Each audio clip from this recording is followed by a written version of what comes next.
The Italians have had me on the run for 3 solid months. But this is a game of chess. I got my pieces in position, and I'm putting their greed in check. It's time to take all of them back. September 22nd, 1961, 10 in the morning. Danny Sullivan watched the first brick seal his fate, then the second, then the third. His throat was raw from screaming, "Johnson, please, I'm begging you. Don't do this. I'll return the skag. I'll pay you double, triple. Just don't bury me in here." Bumpy Johnson stood in the frame of that storage closet, 4 feet wide, 6 deep, 7 high, watching his soldiers work, watching the masonry rise brick by brick, watching Danny Sullivan's world collapse with each layer. "You hit my shipment 8 days ago, Danny. Lifted $150,000 in product. Thought you could stash it, move it quiet, build your little kingdom on what you took from me. So now I'm going to stash you, brick by brick, wall by wall.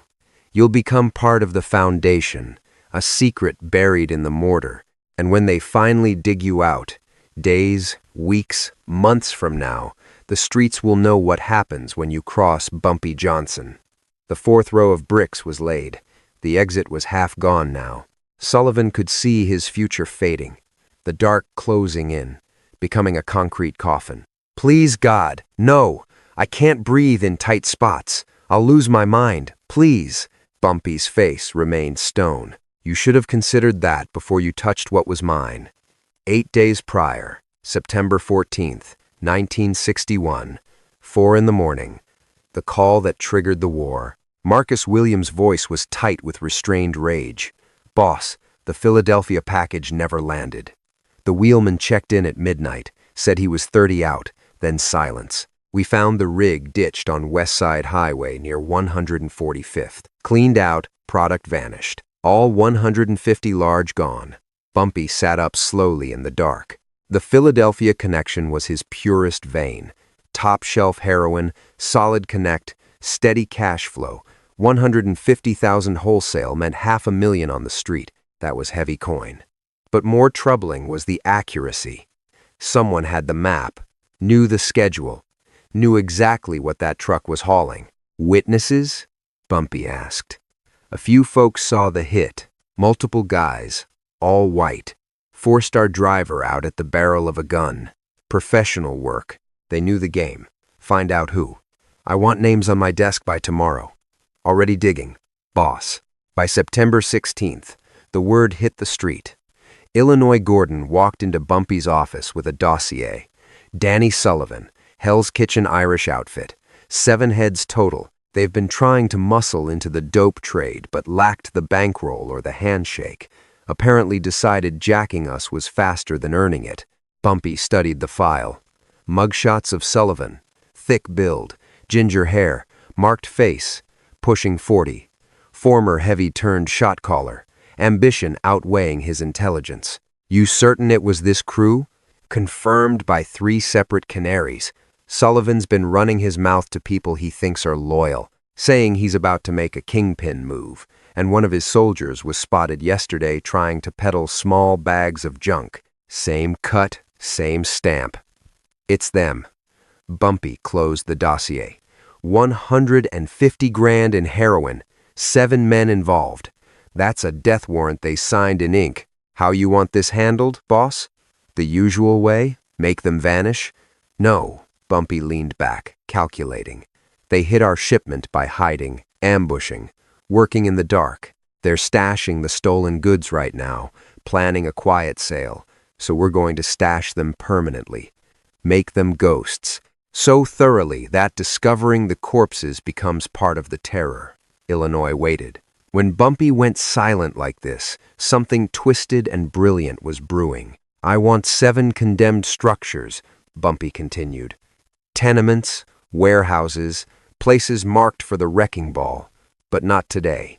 Places where the city doesn't look. Each needs a tight, enclosed space. A closet, a storage room, a basement nook. And I want bricklayers, masters of the craft, men who build walls that look solid and final. Boss, You're not suggesting? I'm suggesting exactly that. They wanted to hide and thieve.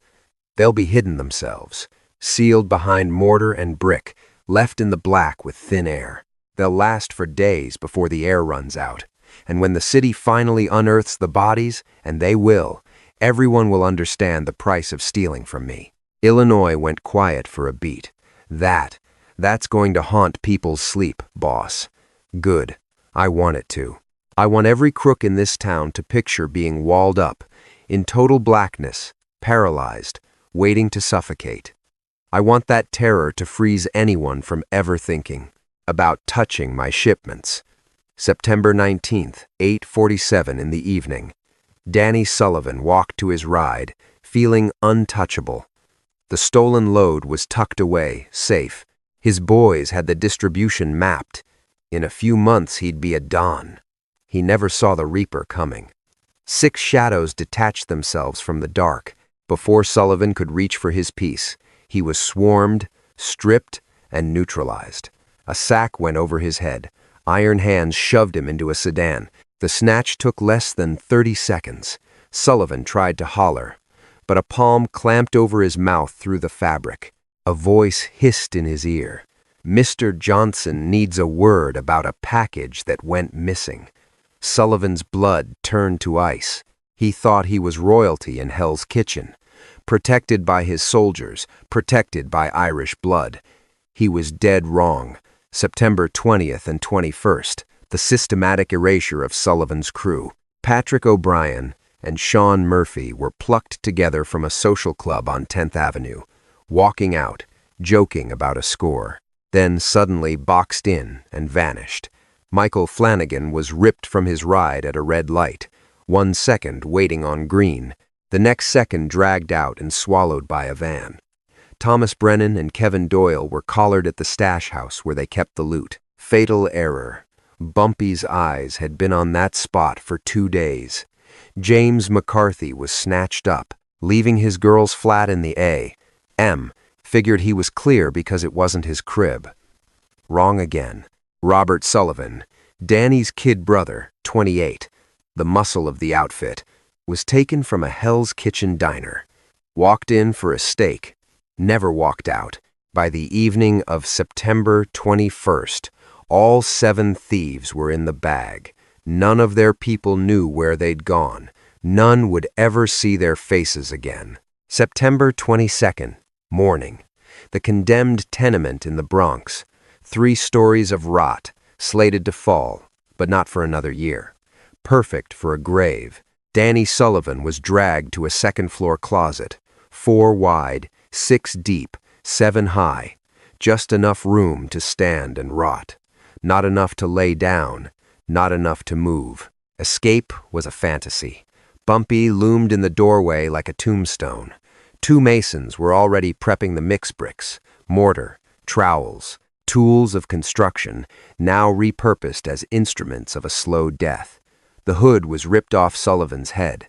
He stared at the cramped closet, then at the pile of red clay. Then he locked eyes with Bumpy. The realization hit him like a slug to the gut. No, Johnson, please, don't do this. I'll do anything, I swear. Bumpy gave a silent nod.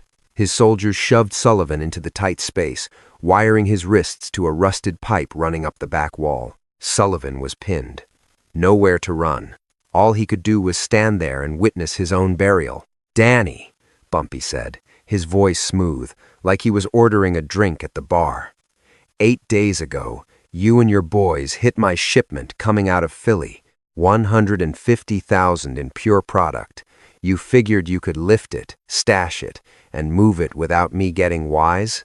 Or maybe you thought Hell's Kitchen was too far for my reach. Dead wrong. Sullivan's eyes bulged, scanning the room in panic. I messed up, Johnson.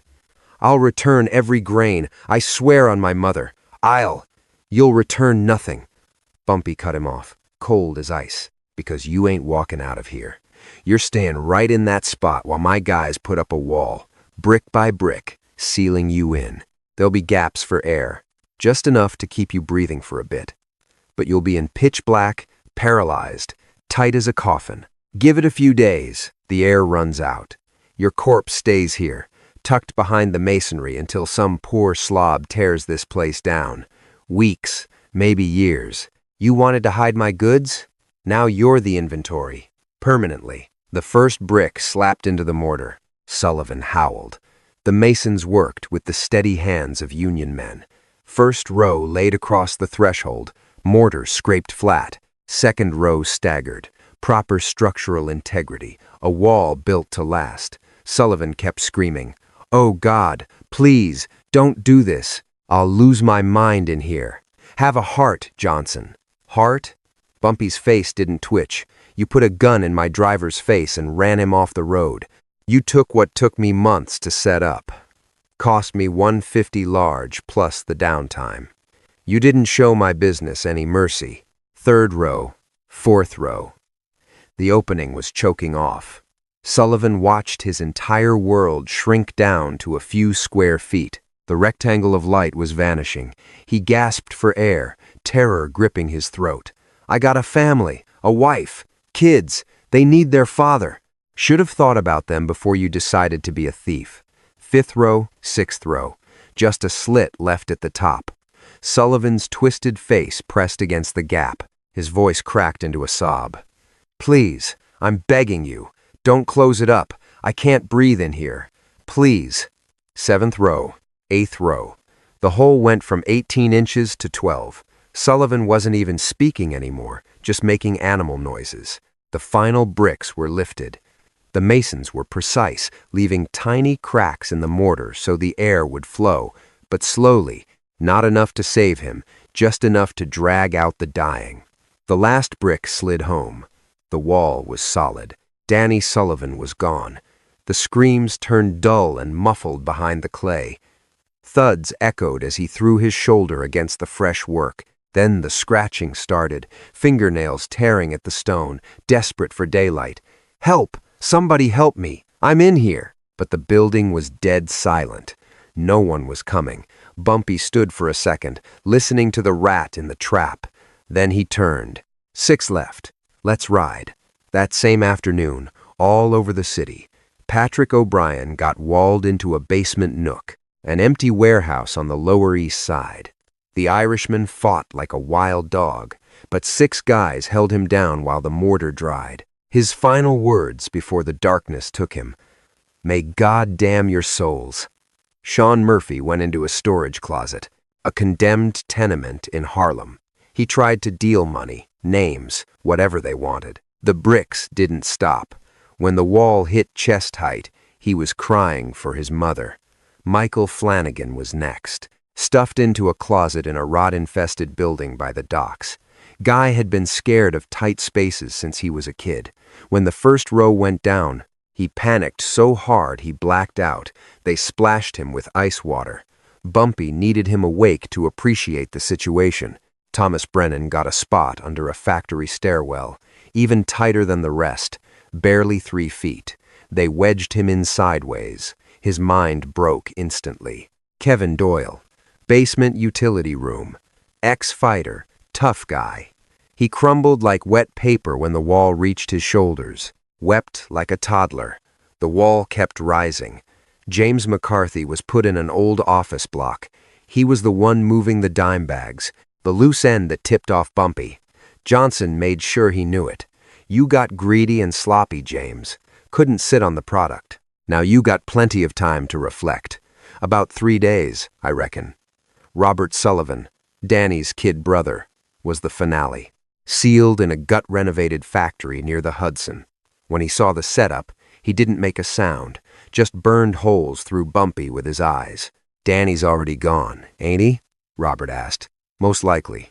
Air ran out an hour ago. You're a devil. Bumpy didn't blink. I'm a businessman. Your brother stole my property, you assisted. Pure economics, nothing personal. When they find us, and they will, you're done. Cops will chase you to the ends of the earth. Maybe. But you won't be watching. The wall started rising. Robert didn't flinch. He stood like a statue as the bricks erased the doorway. As the light died, as the tomb clicked shut, September 26th, 1961, 2:47 p.m. Carl Jenkins was a drifter who'd been squatting in ruins for 3 years. He knew the guts of every abandoned tenement in the Bronx. He knew the safe zones, the rat nests, and where the heat patrolled. But this structure on 138th Street, it had stood silent as a grave for months, a perfect shelter from the storm.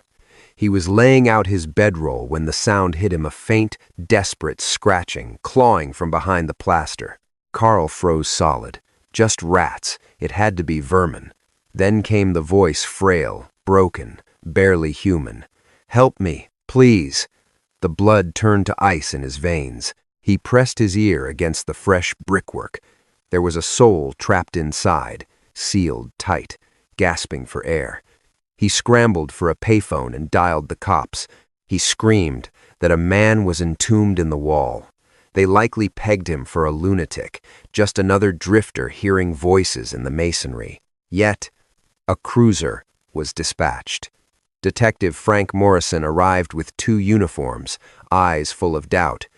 But when silence fell, they heard the scratching too, weak noises from the partition. They smashed through with sledgehammers, sending bricks shattering and choking mortar dust into the heavy air. In a closet barely 4 feet wide and 6 deep, they found Danny Sullivan's corpse. The coroner would later say he had been gone for 2 days. He was upright. There was no room to fall. His hands were bound at first, but sheer panic had helped him work the knots loose. He used that freedom to claw at the stone. Fingernails snapped and bloody. The bricks bore the jagged marks of his desperate, futile escape attempt. His face was a mask of pure terror, eyes bulging, jaw unhinged. He died screaming. Detective Morrison had seen hell in 20 years with the NYPD, mob hits and slaughter that haunted his nights. But this was cold, calculated torture.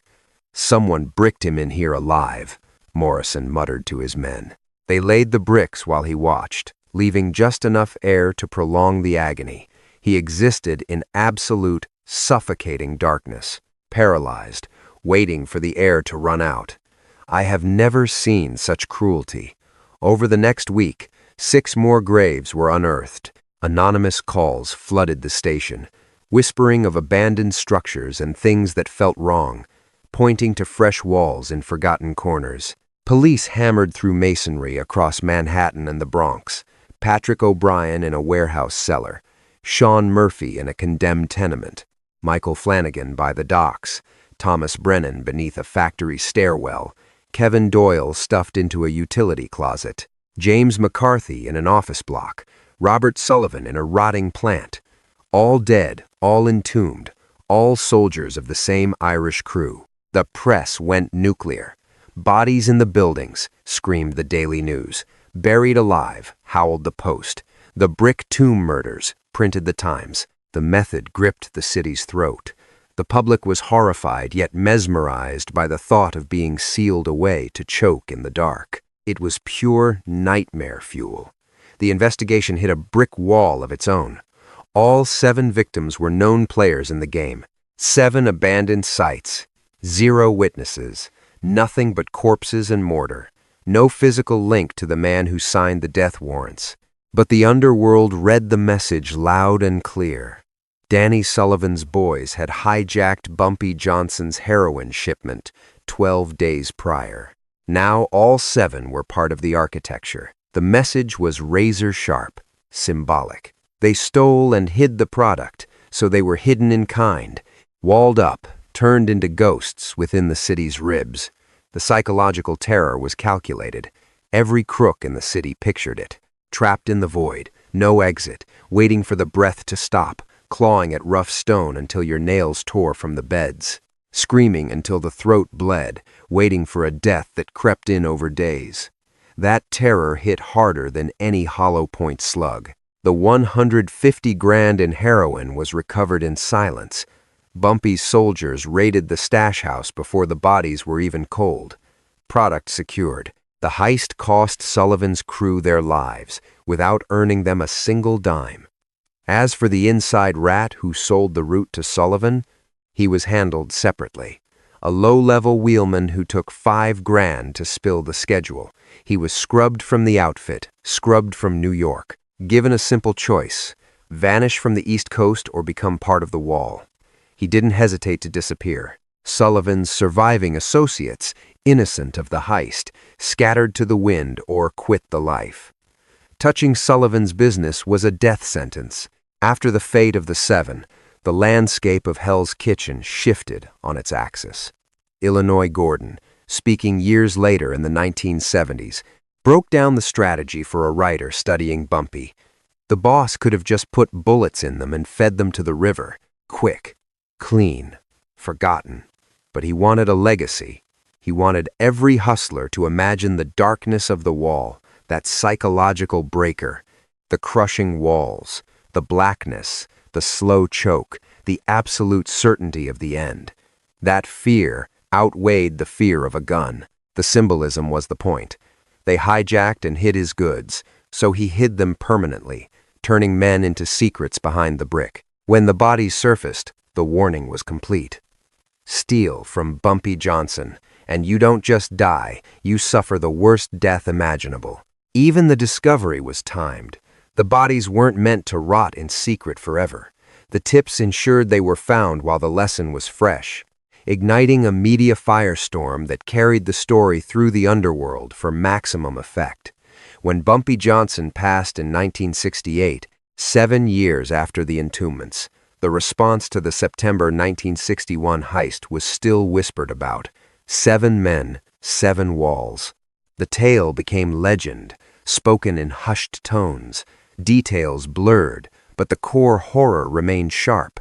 Most of those buildings were eventually razed. Renewal projects in the 1960s and 70s tore down the rot across Manhattan and the Bronx. The tombs were crushed along with the ruins. The bricks were gone, but the story endured. The psychological scar remained. The fear remained. For the rest of Bumpy's reign, his shipments were untouchable. No one dared cross the line, because everyone remembered Danny Sullivan and his crew, sealed in walls, hidden away just like the product they stole, choking slow in the dark, found as a sign. If this tale showed you how payback is tuned to plant real fear, smash that subscribe button. Speak your mind. Was the wall tomb fair for lifting $150,000 of heroin? Is there a split between discipline and mental warfare? Hit the notifications, 'cause next week we explain how Bumpy Johnson flipped a rat's own squeal against him in the sharpest court turn in mob history. You best not miss that. Recall, in Bumpy's world, you didn't just pay for a cross with your life. You paid with days of terror, sealed in the black, scratching at the stone, waiting for the air to quit. That ain't punishment. That is becoming a caution that stands forever.